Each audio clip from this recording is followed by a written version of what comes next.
അനുമോളെ നീ ആര്, നീ ഇവിടുത്തെ ആരാടി, ഇറങ്ങടി ഇവിടുന്ന് കിച്ചണിൽ നിന്ന്, പറയുന്നത് മര്യാദയ്ക്ക് അനുസരിച്ചോണം, നീ ഇനി കിച്ചണി വേണ്ടാടി എന്നൊക്കെ പറയാൻ ഇവനൊക്കെ ആര്? അപ്പോൾ നമ്മൾ പറഞ്ഞു വരുന്നത് മറ്റൊന്നുമല്ല, ഇന്ന് ബിഗ് ബോസ് ഹൗസിൽ രാത്രി നടന്ന ഒരു ലൈവിൻ്റെ അപ്ഡേറ്റ്സാണ് ഞാൻ വന്നേക്കുന്നത്. അതിന് മുമ്പ് നടന്ന കാര്യങ്ങളൊക്കെ പറയാം, പക്ഷേ ഇതാദ്യം ഞാനൊന്ന് പറയട്ടെ. ഇപ്പം ലൈവിൽ ഒരു 15 മിനിറ്റ് മുമ്പ് ലൈവിലൊരു വലിയ ഒരു അരമണിക്കൂറോളം ആയി ഭയങ്കരമായ വഴക്ക് നടക്കുമായിരുന്നു ഗൈസ്. അതിന് മുൻപായി നിങ്ങൾക്ക് എൻ്റെ ചാനൽ ഇഷ്ടപ്പെടുകയാണെങ്കിൽ എല്ലാവരും ഒന്ന് സബ്സ്ക്രൈബ് ചെയ്ത് സപ്പോർട്ട് ചെയ്യണം കേട്ടോ. അതുപോലെ തന്നെ നിങ്ങളുടെ അഭിപ്രായങ്ങൾ കൃത്യമായിട്ട് അറിയിക്കാം. അപ്പോൾ പറഞ്ഞു വരുന്നതെന്ന് പറഞ്ഞാൽ കിച്ചണിൽ അനുമോള് പാചകം ചെയ്തുകൊണ്ടിരിക്കുന്നത്. അനുമോളെയാണ് വീണ്ടും ഇവർ കിച്ചണിലേക്ക് ഇട്ട്. കാരണം അനുമോൾ എന്ത് പറഞ്ഞാലും അനുമോള് നല്ല അടിപൊളിയായിട്ട് ഫുഡ് ഉണ്ടാക്കും. പിന്നെ അനുമോൾ എന്ന് പറയുമ്പോൾ എല്ലാവർക്കും യഥാർത്ഥത്തിൽ പറഞ്ഞാൽ കിച്ചൺ ടീം കഴിഞ്ഞ ബിഗ് ബോസ് സീസണുകളിലേക്ക് കിച്ചൺ ടീം എന്ന് പറഞ്ഞാൽ കൃത്യമായി ഭക്ഷണം ഉണ്ടാക്കും. അതനുസരിച്ച് കൊടുക്കുന്ന സമയമാകുമ്പോഴത്തേക്ക് എല്ലാവരും വന്ന് ഫുഡ് വാങ്ങിച്ചുകൊണ്ട് പോകുക, അല്ലെങ്കിൽ ഫുഡ് വിളമ്പി കൊടുക്കുക. ഇതാണ് കൃത്യമായി ചെയ്തുകൊണ്ടിരുന്നത്. പക്ഷേ ഈ ഒരു സീസൺ വന്നപ്പോഴത്തേക്ക് എല്ലാവരും കിച്ചണിൻ്റെ പാചകത്തിന് മുന്നിൽ വന്നങ്ങ് നിൽക്കുകയാണ്. കിച്ചൺ ടീമിന് കൃത്യമായിട്ട് ഫുഡ് ഉണ്ടാക്കാനായിട്ട് മനസമാധാനത്തോടെ ഫുഡ് ഉണ്ടാക്കാൻ പറ്റുന്നില്ല. അവർക്ക് ഒരു തരത്തിലും ഒരു എന്താ പറയുക, ഇത് മെന്റൽ ടോർച്ചറും അവർ ടോർച്ചർ ചെയ്യുകയാണ്. ഇതാണ് എനിക്ക് കാണാൻ പറ്റിയത്. അപ്പം ഇപ്പോൾ വീണ്ടും അനുമോളെ കിച്ചൺ ടീമിലേക്ക് അപ്പാനി ക്യാപ്റ്റനായി വന്നപ്പോൾ കിച്ചൺ ടീമിലേക്ക് തിരഞ്ഞെടുത്തു. അപ്പോൾ ഫുഡ് ഉണ്ടാക്കുക എന്നല്ല, എല്ലാവർക്കും കിട്ടണമല്ലോ, റേഷൻ പോലുള്ള ഫുഡല്ലേ. അപ്പോൾ ഇന്നത്തെ ദിവസം എല്ലാം കിട്ടിയാലും ആഴ്ച വീക്കെൻഡ് ആകുമ്പോഴത്തേക്ക് എല്ലാം തീരുന്ന ഒരവസ്ഥയാണ്. അപ്പോൾ അതനുസരിച്ച് പിടിച്ചു വേണ്ടേ ചിലവാക്കാൻ. അപ്പോൾ സ്വേച്ഛാധിപതികളായി എത്തിയ, അപ്പം ഞാൻ അതിനെക്കുറിച്ചുള്ള വീഡിയോ ഇടാം. സ്വേച്ഛാധിപതികളെ തിരഞ്ഞെടുത്തു. സ്വേച്ഛാധിപതികളായി ആരൊക്കെയാണ്? നിവിനും ജിസേലുമാണ്. അപ്പോൾ ഏറ്റ ടീമാണ്. കാരണം കട്ട് തിന്നുക എന്നുള്ളതാണ് നിവിൻ്റെ ഏറ്റവും വലിയ ഹോബി.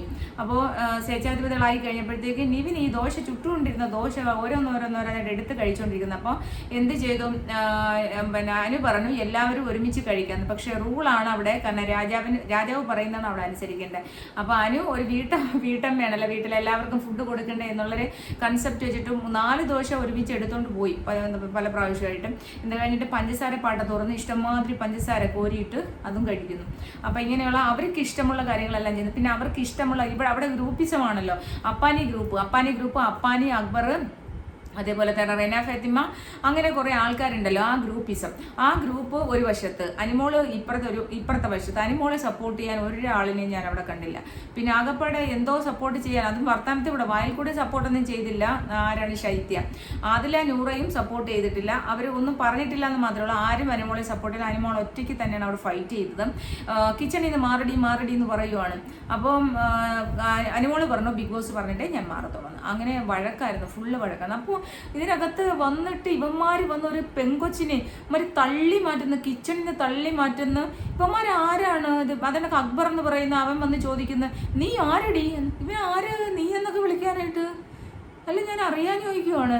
അപ്പം ഇവൻ ആരാണ് നീ എന്നൊക്കെ ഒരു പെണ്ണിനെ വന്ന് വിളിക്കാൻ വേണ്ടിയിട്ട് ഇവൻ ആര്? ഇവൻ്റെ വീട്ടിലുള്ള വല്ല പെണ്ണുങ്ങളും ആണോ നീ എന്നൊക്കെ വിളിക്കാൻ വേണ്ടി? പിന്നെ അവള് വന്ന് നീ ആരാടാന്ന് ചോദിച്ചു. അപ്പോൾ പിന്നെ അവൾ ചെയ്യുന്ന ജോലികൾ അവൾ കൃത്യമായിട്ട് ചെയ്തു. ഞാൻ ചെയ്യുന്ന ജോലികൾ ഞാൻ കൃത്യമായിട്ട് ചെയ്യും. എന്നോട് ബിഗ് ബോസ് കിച്ചൺ ടീമിൽ നിന്ന് മാറുക അനു മോളെ എന്ന് പറഞ്ഞു കഴിഞ്ഞാൽ ഞാൻ അപ്പം തന്നെ മാറും. നിങ്ങൾ എന്നെ ഒരു പ്രാവശ്യം ആക്കി തന്നെ, നിങ്ങൾ പറയുമ്പോൾ മാറാനല്ല ഞാനിവിടെ വന്നിരിക്കുന്നത്. അത് കൃത്യമായ കാര്യങ്ങൾ, അത് അവളുടെ നിലപാടാണ്. അവളുടെ നിലപാട് അവൾ ഉറക്കെ പറയുന്നു. അതിനെന്താണ് തെറ്റ്?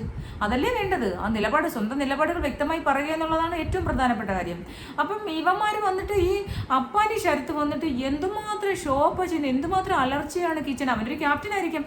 ക്യാപ്റ്റൻ പറഞ്ഞ ഒരു സ്ത്രീയോട് എന്തിനാണ് ഇവൻ അലറുന്നത്? അത് കഴിഞ്ഞിട്ട് എത്രയും അലറിയിട്ട് അവൻ പുറയിലോട്ട് നിന്ന റെന ഫാത്തിമയെ നോക്കി ചിരിക്കുന്നത്. അപ്പോൾ ഇതൊരു ഗ്രൂപ്പ് കളി. ഒരാളിനെ കോർണറൈസ് ചെയ്ത് അവരെ ഇല്ലാതാക്കാം, മെന്റലി അവരെ ടോർച്ചർ ചെയ്ത് അവരെ കരയിപ്പിച്ച്, അല്ല അവരെ നെഗറ്റീവ് അടിപ്പിച്ച് അവരെ പുറത്താക്കാന്നുള്ള ചിന്തയല്ലേ? പിന്നെ അതേണക്ക് ഈ റെന ഫാത്തിമ ഇവനോട് പറയുന്നത്, നിനക്കൊക്കെ ഒരുപാട് കാശുണ്ടെന്ന്. അല്ലെ, കാശ് ഇവന്മാർ കൊടുത്ത കാശാണോ? അല്ലെ ഇവള് കൊടുത്ത, ഈ റെന ഫാത്തിമ എന്ന് പറയുന്നവള് കൊടുത്ത കാശാണോ? അല്ലെ അക്ബർ കൊടുത്ത കാശാണോ? അല്ലെ അപ്പാനിഷ? അവൾക്ക് കാശുണ്ടെങ്കിൽ അവൾ അധ്വാനിച്ചുണ്ടാക്കിയ കാശായിരിക്കും ഉണ്ടെങ്കിൽ, അല്ലേ? എനിക്ക് കാശുണ്ടെങ്കിൽ അത് ഞാൻ അധ്വാനിച്ചുണ്ടാക്കുന്ന കാശാണ്. അതല്ല അടുത്ത വീട്ടുകാരൻ അല്ലെ വല്ലവനും തന്ന കാശാണോ ഞാൻ ഉപയോഗിക്കുന്നത്? ഇവർക്ക് എന്ത് പറയാൻ എന്ത് അധികാരമാണുള്ളത്? അതൊക്കെയാണ് ഒരു ഷോയിൽ വന്നിരുന്ന് ജയിക്കാൻ വേണ്ടി പറയുന്ന കാര്യം. ഇന്നിപ്പം ഉച്ചയായപ്പോൾ നടന്ന ടാസ്കിലും ഇവരെ സ്വേച്ഛാധിപതി ടാസ്ക് ഉണ്ടായിരുന്നല്ലോ. ഈ സ്വേച്ഛാധിപതി ടാസ്കിൽ 3 പേരെ വോട്ടിങ്ങിലൂടെ സെലക്ട് ചെയ്തിട്ട് 3 പേര് വന്നു. അതിൽ ഒരു ടീമിൽ വന്നതെന്ന് പറഞ്ഞു കഴിഞ്ഞാൽ അനുമോള്, അഭിലാഷ്, അതുപോലെ ശൈത്യായിരുന്നു. മറ്റേ ടീമിൽ ജിസേൽ, നിവിൻ ആൻഡ് ഒനിയൽ.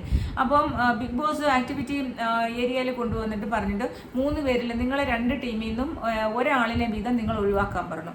അപ്പം അവർക്ക് രണ്ട് ടീമുകാർക്കും ആരെ ഒഴിവാക്കണമെന്നുള്ള കൺഫ്യൂഷൻ വന്നു. അപ്പോൾ ഉടനെ പറഞ്ഞു പിന്നെ അവിടുത്തെ മെമ്പർമാർ, നിങ്ങൾ നിങ്ങൾ മറ്റുള്ള ഹൗസ് മേറ്റ്സ് തീരുമാനിക്കാൻ പറഞ്ഞു. അവരെല്ലാം പരസ്പരം ഒറ്റയടിക്ക് എല്ലാവരും അങ്ങ് തീരുമാനിച്ചു. ഒന്ന് ഒനിയൽ, അപ്പോൾ റെന ഫാത്തിമയുടെ നിയമ റൂൾസ് അനുസരിച്ചാണ് ഒന്ന് ഒനിയലിനെ പുറത്താക്കുക, രണ്ടാമത് അനുമോളെ പുറത്താക്കുക, അല്ല എന്തിൻ്റെ പേരിലാണ്. അപ്പം അനുമോൾ പറഞ്ഞു എനിക്ക് റീസൺ അറിയണമെന്ന് പറഞ്ഞു. അപ്പോൾ റീസൺ ഒന്നും പറയാൻ പറ്റില്ല, ഞങ്ങൾ എല്ലാവരും ഏകകണ്ഠമായി തീരുമാനിച്ചതാണ് അപ്പാനി പറയുന്നത്. അല്ല ഞാൻ ചോദിക്കട്ടെ, ഇത് അവനാണോ ഇവിടെ റൂൾ ഉണ്ടാക്കിയത്? അപ്പോൾ ബിഗ് ബോസ് റീസൺ കൃത്യമായിട്ട് പറയാൻ പറഞ്ഞു. അങ്ങനെ റീസൺ പറഞ്ഞു. അതിനുശേഷം അനുമോളുടെ ഈ ഒനിയലിൻ്റെയും പുറത്തായവരുടെ ഫോട്ടോ കത്തിക്കാൻ പറഞ്ഞു. അപ്പം അനിയലിൻ്റെ ഫോട്ടോ കത്തിച്ചു. പിന്നെ അനുമോളുടെ സ്റ്റേറ്റ്മെൻറ്റ് അപ്പോഴും പറഞ്ഞു. അനുമോളുടെ സ്റ്റേറ്റ്മെൻറ്റ് പറഞ്ഞാൽ എന്താണ് തെറ്റി? എൻ്റെ ഫോട്ടോ കത്തിക്കുന്നത് എനിക്ക് ഭയങ്കര സങ്കടമാണ്, എൻ്റെ ലൈഫിൽ എൻ്റെ ഫോട്ടോ ഇതുവരെ ആരും കത്തിച്ചിട്ടില്ല. ചിലപ്പോൾ ശരിയായിരിക്കാം. ഇപ്പം ഞാൻ വിചാരിക്കുന്ന ആയിരിക്കത്തില്ലല്ലോ അടുത്ത ആൾ വിചാരിക്കുന്നു. ഓരോരുത്തരുടെ ഇമോഷൻസ് ഡിഫറൻസ് ആവത്തില്ലേ? അവൾക്ക് അവളുടെ ഫോട്ടോ കത്തിക്കുന്നതിൽ അവൾക്ക് വിഷമം തോന്നിക്കണം. അപ്പോൾ അവളിങ്ങനെ കണ്ണുനീര് ഇങ്ങനെ ഒഴുകി വരുന്നു ഫോട്ടോ കത്തിക്കുന്നത്. നമുക്കിപ്പോൾ നമ്മുടെ ഫോട്ടോ നമ്മളൊരു കളിയിൽ തോറ്റില്ല, നമ്മളെ മറ്റുള്ളവരെ ഗ്രൂപ്പ് ചേർന്ന് എല്ലാവരോടും ഗ്രൂപ്പ് ചേർന്ന് കോർണർ ചെയ്തതിൻ്റെ ഫലമായി നമ്മുടെ ഫോട്ടോ കത്തിക്കേണ്ട ഒരു അവസ്ഥ വരുമ്പോൾ നമുക്ക് ആർക്കായാലും മാനസികമായിട്ടൊരു സങ്കടം വരും അല്ലേ? നമ്മൾ വലിയ തെറ്റൊന്നും ചെയ്തിട്ടൊന്നുമല്ല. ഒരു ബിഗ് ബോസ് ഹൗസിൽ സ്വന്തം നിലപാടുകളാണ് വിളിച്ചു പറയുന്നത്. മറ്റുള്ളവർ പറയാൻ പേടിക്കുന്ന കാര്യങ്ങൾ ധൈര്യപൂർവ്വം പറയുവാണ്. അതുകൊണ്ട് എന്താ പ്രേക്ഷകർ അവൾക്ക് കൂടെയുണ്ട്. അവളൊന്ന് കരയുന്നെന്ന് വെച്ചാൽ അവൾ കരയുമ്പോൾ അവൾ കുറച്ചും കൂടി സ്ട്രോങ് ആവുകയാണ്. അല്ലാണ്ട് കരച്ചിൽ അവൾ കരഞ്ഞത് കൊണ്ട് അവൾ നെഗറ്റീവ് ആവത്തൊന്നുമില്ല, ഒന്നും ആവത്തില്ല. അവൾ കരഞ്ഞു കഴിഞ്ഞാൽ അവൾ കുറച്ചുകൂടി സ്ട്രോങ്. കാരണം കരയുമ്പോൾ അവൾ വീണ്ടും സ്ട്രോങ് ആയി തന്നെ വരുന്നുള്ളൂ. കാരണം കരയാതിരിക്കുമ്പോൾ ഭയങ്കര വിമിഷ്ടമാണ്. നമ്മൾ എന്ത് ചെയ്യണം ഏത് ചെയ്യണമെന്ന് അറിയാൻ പറ്റുന്നത്. കരഞ്ഞു കഴിയുമ്പോൾ അവർ കുറച്ചും കൂടി ആ ഒരു മൈൻഡ് ഭയങ്കരമായിട്ട് സ്മൂത്ത് ആവും. അപ്പോൾ അവർക്ക് കുറച്ചുകൂടി കളിക്കാൻ, അവർക്ക് സ്പിരിറ്റ് വരും, അവർക്ക് ധൈര്യം വരും. എനിക്കിവരെ തോൽപ്പിച്ചേ പറ്റും, എന്നെ കരയിച്ച് അല്ലെങ്കിൽ എന്നെ മാനസികമായി വേദനിപ്പിച്ച ആൾക്കാരോട് ഫൈറ്റ് ചെയ്ത് തന്നെ നിൽക്കണം, എൻ്റെ നിലപാടുകൾ ഇതിനേക്കാൾ ശക്തമായി എനിക്ക് തുറന്ന് പറയണം എന്ന് തന്നെ വിചാരിക്കും. അതുകൊണ്ട് അവൾ കരഞ്ഞോട്ടെ, കരയുന്നതിനൊന്നും ഒരു പ്രശ്നമില്ല. ഇമോഷൻസ് ഒക്കെ കാണിക്കണം, പക്ഷെ നാടകമാവരുത് എന്ന് മാത്രമേ ഉള്ളൂ ആരുടെയും. ഇപ്പോൾ ഒക്കെ റിയലായിട്ടാണ് ഇവിടെ സംഭവിച്ചതൊക്കെ. അതുപോലെ തന്നെ ജിസേലും അവരൊക്കെ പിന്നെ റൂളാണല്ലോ അവർ രാജാക്കാർ. എനിക്കൊന്നും നിയമമൊന്നും വന്നിട്ടില്ല എന്ന് തോന്നുന്നു, നിയമം വരാതെ തന്നെയാണ്. എന്നിട്ട് ഈ 3 പേരിൽ 2 പേരെ ഫോട്ടോ കത്തിച്ചതിന് ശേഷം പിന്നെ 2 പേരായിരുന്നു. പിന്നീട് അവരെ ടാസ്ക് നടത്തി വടംവലി. ഈ കാല് വയ്യാത്ത അഭിലാഷും അതുപോലെ തന്നെ ശൈത്യയും വടം വലിക്കുന്ന ഒരു സൈഡിൽ ജിസയിലും നിവിനും വടം വലിക്കുന്നു. ആരായിരിക്കും ഫിസിക്കലി സ്ട്രോങ് ആയിട്ടുള്ള ആൾക്കാരല്ലേ എന്തായാലും വിജയിക്കും. അപ്പോൾ അങ്ങനെ അവർ ടീം ജയിച്ചു. അങ്ങനെ അവർ രണ്ടുപേരും സ്വേച്ഛാധിപതികളായി. ഇതാണ് ഇവിടെ സംഭവം. സ്വേച്ഛാധിപതികളായി കഴിഞ്ഞപ്പോഴത്തേക്ക് പിന്നെ അവർക്കുള്ള ഡ്രസ്സൊക്കെ കൊടുത്തു.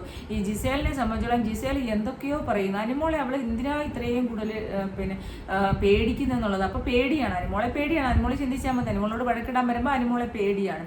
അപ്പം അതുകൊണ്ട് എന്തായാലും കിച്ചണിൽ തന്നെ ഭയങ്കര പ്രശ്നമായി. എന്തായാലും അപ്പാനിൻ്റെ ഗ്രൂപ്പിലേക്ക് ആദിലയും നൂറയും കൂട്ടാനുള്ള ഒരു തത്രപ്പാടിലാണ്.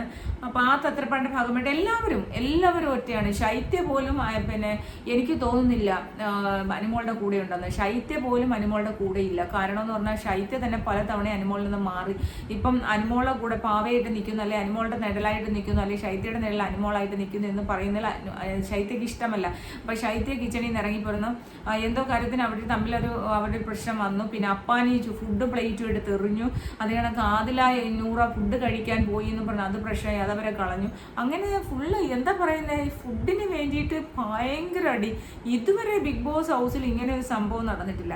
ഫുഡ് ഉണ്ടാക്കി കൊടുക്കുന്നവർ വളരെ സന്തോഷത്തോടുകൂടി ടേസ്റ്റ് ഉണ്ടോ ഇല്ലയോ ആ ഉണ്ടാക്കി കൊടുക്കുന്ന ആ ഒരു നന്മ ആലോചിച്ചാൽ മതിയല്ലോ.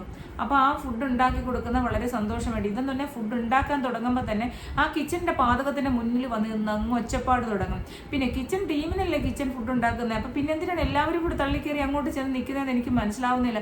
ഓരോരുത്തർക്കും ഇഷ്ടമുള്ള ഫുഡ് ഉണ്ടാക്കാനാണെങ്കിൽ അവർക്ക് ഇഷ്ടമുള്ള ആൾക്ക് പൈസ കാര്യങ്ങൾ കൊടുക്കുക, ഇഷ്ടമുള്ള ഫുഡ് ഉണ്ടാക്കി എടുക്കുക.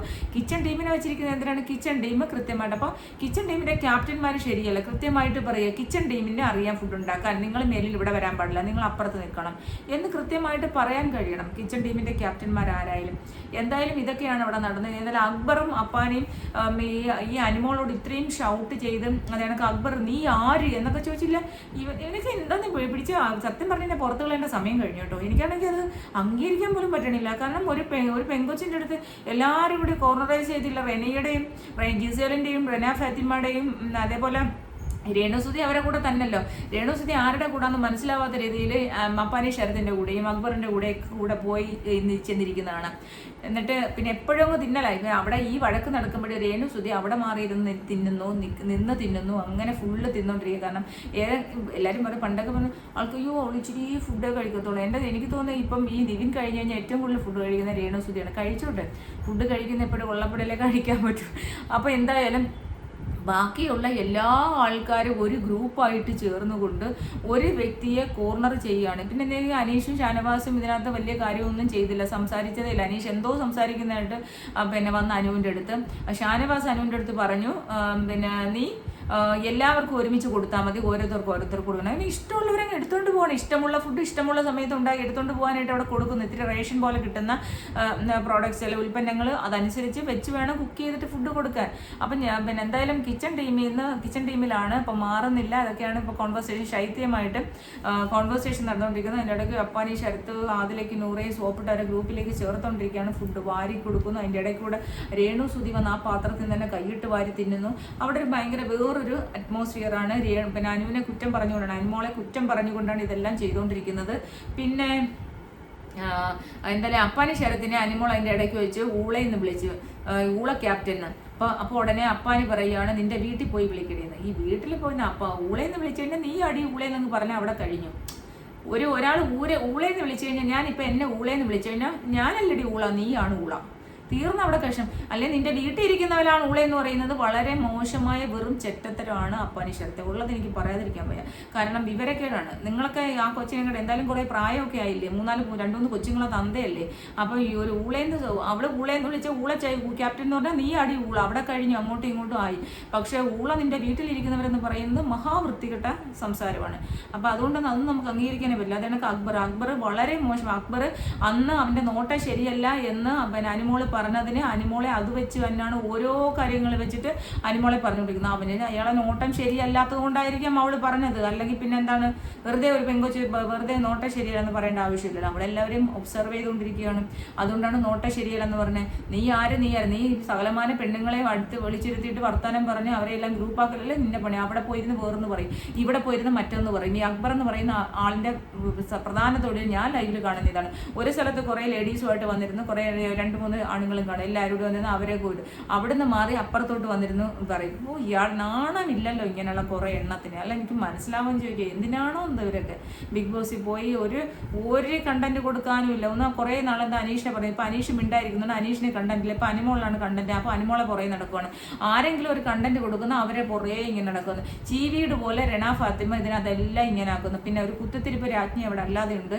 പിന്നെ ജിസേൽ പിന്നെ എല്ലാവരോടും മെതുവെ നിന്ന് തടവി ഗെയിം കളിക്കുന്ന ആളാണ്. എല്ലാവരെയും കൂടി വാലായിട്ട് നിന്ന് എല്ലാവരും ആണിനെയും പെണ്ണിനെയും ഒക്കെ മുഖമ്മിനിക്ക് കൊടുക്കുന്നു, തടവി കൊടുക്കുന്നു. അങ്ങനെ എല്ലാവരും എങ്ങനെ നോമിനേഷൻ വരരുത്. ഇപ്പം ഈ പ്രാവശ്യം രണ ഫാത്തിമ നോമിനേഷൻ വന്നിട്ടില്ല. അപ്പോൾ ബാക്കിയുള്ള ഡീറ്റെയിൽസ് എല്ലാം ഞാൻ പറയും. ഇപ്പം ഞാൻ ഈ ലൈവ് കണ്ടപ്പോൾ എനിക്ക് പെട്ടെന്നൊരു വീഡിയോ ഇടണമെന്ന് തോന്നിയിട്ട് വന്നതാണ് ഗൈസ്. അപ്പം തീർച്ചയായിട്ടും അനുമോളെ കോർണറൈസ് ചെയ്യുന്നത് അനുമോൾ ഇനി കരയാതിരിക്കുക എന്നുള്ളത് ഞാൻ എപ്പോഴും വിചാരിക്കും. അനുമോൾ കരയാതെ സ്ട്രോങ് ആയിട്ട് പോകാം, പിന്നെ കരഞ്ഞങ്ങ് കളയട്ടെ. അപ്പോൾ എന്തായാലും ഈ അക്ബർ എന്ന് പറയുന്ന അക്ബറും അപ്പാനിയൊക്കെ ആരാണ്, ഇവന്മാരാരാണ്, അനുമോളെടുത്ത് നീ ആരാണെന്ന് ചോദിക്കാൻ. എന്നിട്ട് ജിസേൽ ചോദിക്കുന്നത് കേട്ട് നിന്റെ വീട്ടിൽ നിന്ന് കൊണ്ടുവന്നതാണോ എന്ന്. ഞാൻ തിരിച്ചു ചോദിക്കാം, നിന്റെ വീട്ടിൽ നിന്ന് കൊണ്ടുവന്ന സാധനങ്ങളാണ് ഇതെന്ന്. തിരിച്ച് ഞാൻ ചോട്ടെ, ഇവളെയൊക്കെ വീട്ടിൽ നിന്ന് കൊണ്ടുവന്നതാണ്. ബിഗ് ബോസ് ഹൗസിൽ ഇരിക്കുന്ന സാധനങ്ങൾ എല്ലാവർക്കും ഈ കാപ്പിപ്പൊടി മറ്റേ സാധനങ്ങളും മറിച്ച സാധനങ്ങളൊക്കെ ഒളിച്ച് വെച്ചും കട്ട് തിന്നുന്നവരുമാണ് ചോദിക്കുന്നത് അനുമോളെടുത്ത്. നോക്കണേ വിരോധാഭ്യാസം, നീ നിന്റെ വീട്ടിൽ നിന്ന് കൊണ്ടുവന്നതാണെന്ന് തോന്നുന്നു. ഇവരെയൊക്കെ വീട്ടിൽ നിന്ന് കൊണ്ടുവന്നതാണ്. അവൾക്ക് കൂടി അവകാശപ്പെട്ടില്ല. അവള് മെനഞ്ഞാന്ന് ഇന്നലെയൊക്കെ വല്ലപ്പോഴൊക്കെ രാത്രി മുളക് പൊടി വെച്ചിട്ടും വെളിച്ചെണ്ണ വെച്ചിട്ട് അവർ ഫുഡ് കഴിച്ച കഥ പറയുന്നു.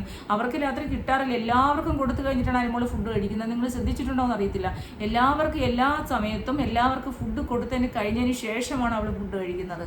അതൊക്കെ വളരെ മോശമാണ്. ഇത്രയും പിന്നെ ഹ്യൂമാനിറ്റി അങ്ങ് വാതോരാതെ പറയുന്നു. ഇതാണ് ഹ്യൂമാനിറ്റി. എനിക്കൊന്നും ഗെയിമിൽ ഹ്യൂമാനിറ്റിയുടെ ആവശ്യമില്ല, എന്നാലും ഫുഡ് ഉണ്ടാക്കി കൊടുക്കുന്നവരോട് അല്പമൊക്കെ ഹ്യൂമാനിറ്റി ആവാം. ഇത്രയും ഞാൻ